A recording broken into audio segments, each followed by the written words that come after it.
What is a tithe? A tithe is a mandatory 10% tax on agricultural produce, as stated in Leviticus 27:30. In the Old Testament, failure to pay this tithe on time attracted a 2% penalty. However, if someone wished to redeem their tithes, they had to add an additional 20%, the fifth part, to the original amount. As stated in Leviticus 27:31, there are 4 types of tithes identified in the Old Testament. The first is the Levitical tithe, also known as the sacred tithe.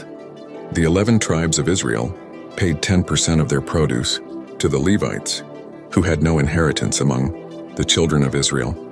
This tithe supported their work in the house of God, as described in Numbers 18:25-26. The second type of tithe is the tithe of tithe, also known as the high priest tithe. The Levites were required to pay 10% of the collected tithes as a heave offering to the Lord, which was then given to Aaron, the high priest. This practice is mentioned in Numbers 18:28.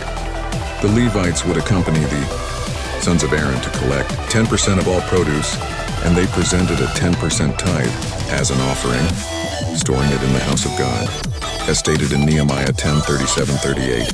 Unfortunately, during the days of Malachi, the Levites and priests in charge of collecting tithes from the 11 tribes of Israel refused to bring the heave offerings of tithes collected to the storehouse as required by law. Instead, they converted it to personal use, and as a result, God called them robbers, as mentioned in Malachi 3:8.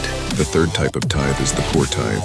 Every 3 and 6 years, the children of Israel were instructed to set aside 10% of their agricultural produce to support the poor in their community. This tithe was used to help the Levites, strangers, fatherless, and widows, as described in Deuteronomy 14:28-29. Lastly, there is the festival tithe, also known as the yearly tithe.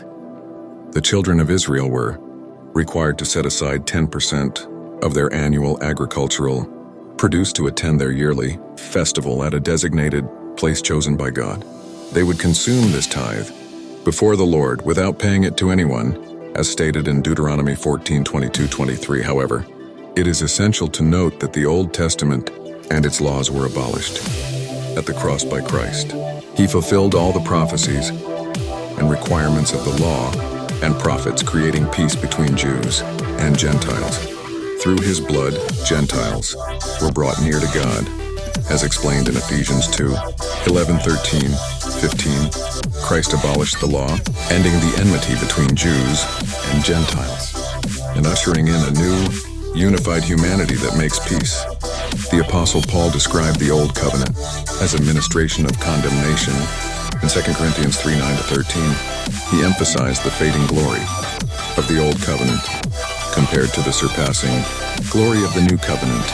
The old is abolished, but the new remains, giving us hope and confidence in our message.